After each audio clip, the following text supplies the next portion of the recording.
जब कोई अपना ही खंजर घोंप दे और आपका सब कुछ लूट ले, तो रोने के बजाय चाणक्य की इन 6 खतरनाक चालों का इस्तेमाल करें। ये चालें आपके सबसे बड़े और ताकतवर दुश्मन को भी घुटनों पर ला देंगी।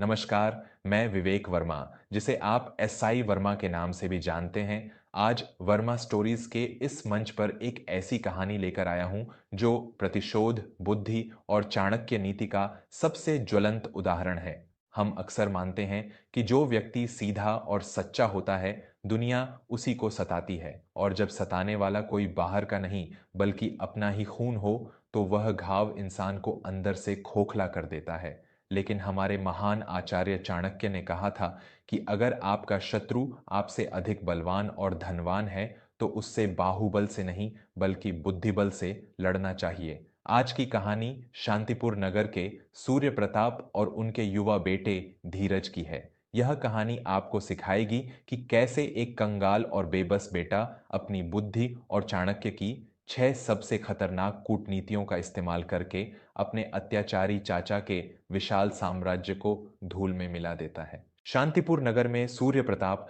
एक बहुत ही सीधे, सच्चे और संस्कारी व्यक्ति थे।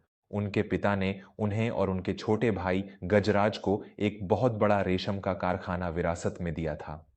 सूर्य प्रताप हमेशा अपने छोटे भाई गजराज को अपने बेटे के समान मानते थे। उन्होंने कारखाने का पूरा हिसाब किताब और जिम्मेदारी गजराज को सौंप दी थी। लेकिन गजराज के मन में एक बहुत बड़ा पाप पनप रहा था। वह अत्यंत लालची, धूर्त और अहंकारी व्यक्ति था। एक दिन गजराज ने एक बहुत बड़ी साजिश रची। उसने अपने भ्रष्ट मुनीम भानु प्रताप के साथ मिलकर कारखाने के सभी कागजातों पर धोखे से सूर्य प्रताप के हस्ताक्षर करवा लिए। कुछ ही दिनों में सूर्य प्रताप को पता चला कि जिस कारखाने को उन्होंने अपने खून पसीने से सींचा था, उसके वे अब मालिक नहीं रहे। गजराज ने अपने ही बड़े भाई को धक्के मारकर घर और कारखाने से बाहर निकाल दिया। सूर्य प्रताप के पैरों तले जमीन खिसक गई। गजराज ने अट्टहास करते हुए कहा, बड़े भैया, दुनिया शराफत से नहीं चालाकी से चलती है। यह संपत्ति अब मेरी है। अगर तुमने प्रशासन या अदालत का दरवाजा खटखटाने की कोशिश की, तो मैं तुम्हारे इस लाडले बेटे धीरज को झूठे मुकदमों में फंसाकर जीवन भर के लिए कारागार में सड़ा दूंगा। चुपचाप इस नगर के किसी कोने में जाकर अपनी भीख मांगो। सूर्य प्रताप का हृदय टूट गया।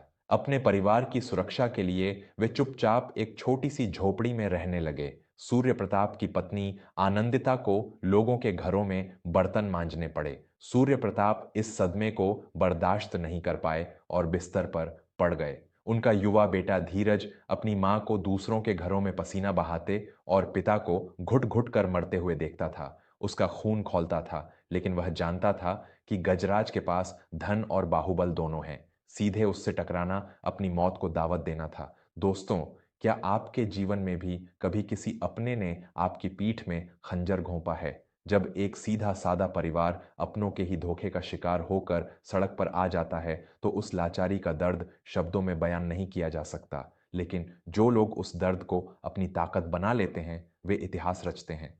अगर आप भी सूर्य प्रताप और आनंदिता की इस पीड़ा को महसूस कर पा रहे हैं, अगर आप भी चाहते हैं कि अन्याय के खिलाफ हर युवा में एक धीरज पैदा हो, तो अभी वर्मा स्टोरीज चैनल को सब्सक्राइब कर लें।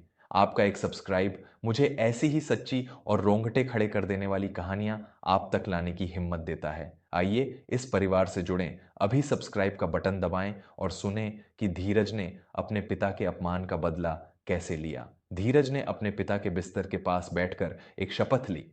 उसने नगर के सबसे बड़े पुस्तकालय में जाकर आचार्य चाणक्य के ग्रंथों का अध्ययन किया। उसने गजराज के विनाश के लिए चाणक्य की 6 सबसे खतरनाक चालों की एक व्यूह रचना की। कुछ दिन बाद धीरज फटे पुराने कपड़े पहनकर गजराज के कारखाने पहुंच गया।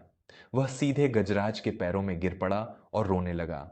धीरज ने गिड़गिड़ाते हुए कहा, चाचा जी, मेरे पिताजी बहुत बीमार हैं। घर में खाने को एक दाना नहीं है। मुझे पता है पिताजी ने आपके साथ अन्याय किया था, लेकिन मुझे माफ कर दीजिए। मुझे अपने यहाँ कोई भी छोटा मोटा काम दे दीजिए, मैं आपके जूतों की धूल साफ करूंगा। यह थी चाणक्य की पहली चाल। शत्रु के सामने मूर्ख और असहाय होने का नाटक करना, मन के रहस्य को गुप्त रखना। जब शत्रु आपको अपने से बहुत नीचा और कमजोर समझ लेता है तो वह आपके प्रति अपनी सारी सावधानियां छोड़ देता है। गजराज का अहंकार आसमान पर था।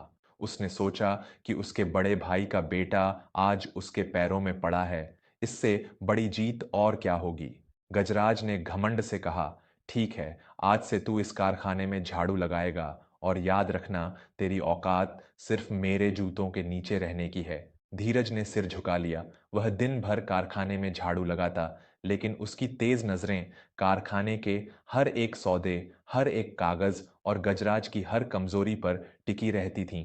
एक महीने बाद धीरज ने अपनी दूसरी चाल चली, शत्रु के सबसे बड़े लालच को उसका फंदा बनाना।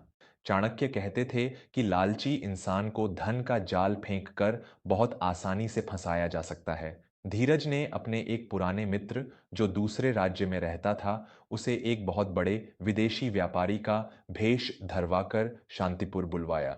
उस मित्र ने गजराज के पास जाकर एक ऐसा प्रस्ताव रखा जिसमें कुछ ही हफ्तों में करोड़ों का मुनाफा दिख रहा था, लेकिन शर्त यह थी कि गजराज को अपनी आधी संपत्ति बतौर सुरक्षा निधि जमा करनी होगी। गजराज की आंखों पर लालच की पट्टी बंध गई। मुनाफे की बात सुनकर उसका दिमाग सुन्न हो गया, लेकिन गजराज का मुनीम भानु प्रताप बहुत चालाक था। उसे इस सौदे पर शक होने लगा। अब धीरज ने अपनी तीसरी चाल चली, शत्रु के सबसे करीबियों में अविश्वास और फूट डालना। धीरज ने बहुत ही चालाकी से भानु प्रताप के कुछ पुराने भ्रष्ट कागजात गजराज के कमरे में ऐसे रख दिए जैसे भानु प्रताप खुद गजराज को धोखा दे रहा हो। दूसरी तरफ धीरज ने भानु प्रताप के कानों में भनक डाल दी कि गजराज उस नए सौदे का सारा मुनाफा अकेले डकारने वाला है और भानु प्रताप को झूठे चोरी के इल्जाम में फंसाकर बाहर निकालने वाला है। परिणाम वही हुआ जो धीरज चाहता था। भानु प्रताप और गजराज के बीच भयंकर विवाद हो गया। गजराज ने क्रोध में आकर कहा, तू मेरे टुकड़ों पर पलता है भानु प्रताप, आज ही मेरे कारखाने से निकल जा, वरना तुझे कुत्तों से नुचवा दूंगा। भानु प्रताप अपमानित होकर वहां से चला गया और जाते जाते वह कारखाने की कई महत्वपूर्ण मोहरें और गुप्त दस्तावेज अपने साथ ले गया। गजराज अब पूरी तरह अकेला और अंधा हो चुका था। दोस्तों, बुद्धि का प्रहार तलवार के प्रहार से कहीं ज्यादा गहरा होता है। जब आप अपने क्रोध को पीकर उसे एक सटीक कूटनीति में बदल देते हैं तो बड़े से बड़ा पहाड़ भी राई के समान लगने लगता है। क्या आप भी मानते हैं कि जीवन में भावनाओं से ज्यादा संयम और कूटनीति काम आती है? अगर धीरज की ये चालें आपके भीतर भी एक नया जोश और आत्मविश्वास जगा रही हैं, तो बिना एक पल गंवाए वर्मा स्टोरीज को सब्सक्राइब करें। आपके जुड़ने से इस चैनल का हौसला बढ़ता है कि हम समाज की इन गहरी सच्चाइयों और कूटनीतियों को आपके सामने लाते रहें। तो तुरंत सब्सक्राइब करें और चलिए आगे देखते हैं कि धीरज का अगला वार कितना घातक था। विदेशी व्यापारी बने धीरज के मित्र ने गजराज पर दबाव डाला कि वह सुरक्षा निधि तुरंत जमा करे। गजराज के पास इतना नकद धन नहीं था। यहां धीरज ने अपनी चौथी चाल का इस्तेमाल किया। शत्रु जब सबसे ज्यादा कमजोर और जल्दबाजी में हो, तब सबसे बड़ा प्रहार करना। गजराज मुनाफे के लालच में इतना पागल था कि उसने अपना पूरा कारखाना और अपनी सारी पुश्तैनी संपत्ति एक महाजन के पास गिरवी रख दी और एक खाली कागज पर अंगूठा लगा दिया। गजराज को यह नहीं पता था कि वह महाजन कोई और नहीं बल्कि भानु प्रताप ही था, जिसे धीरज ने एक सौदा करके अपनी तरफ मिला लिया था। भानु प्रताप ने गजराज से बदला लेने के लिए वह गिरवी पत्र सीधा धीरज के नाम कर दिया। अब गजराज पूरी तरह से धीरज के बिछाए जाल में फंस चुका था। कुछ दिनों बाद जब उस विदेशी व्यापारी का कोई अता पता नहीं चला तो गजराज बेचैन हो उठा। तभी कारखाने के मुख्य द्वार पर कानून के रक्षक, अधिकारी और नगर के बड़े साहूकार आ पहुंचे। उनके साथ भानु प्रताप और धीरज भी खड़े थे। लेकिन आज धीरज ने फटे हुए कपड़े नहीं बल्कि अत्यंत शालीन और राजसी वस्त्र पहने हुए थे।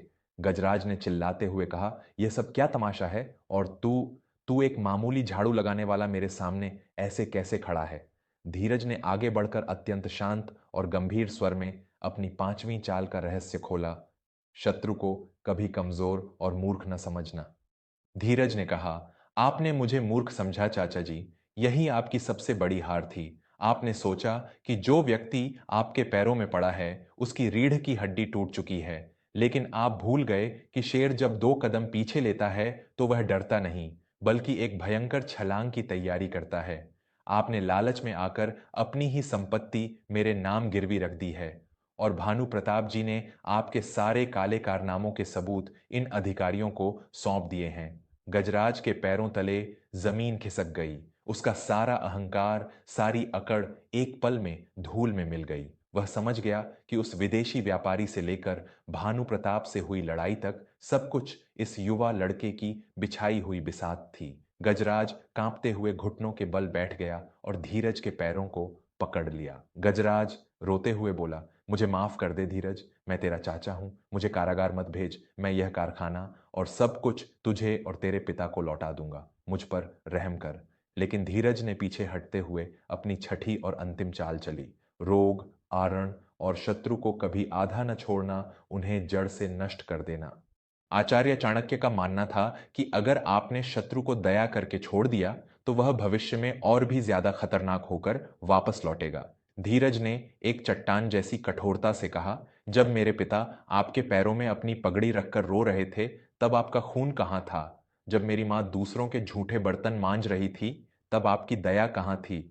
जो व्यक्ति अपनों का सगा नहीं हो सका वह किसी का सगा नहीं हो सकता। मैंने आपको हराया नहीं है, मैंने केवल आपके पापों का घड़ा फोड़ा है।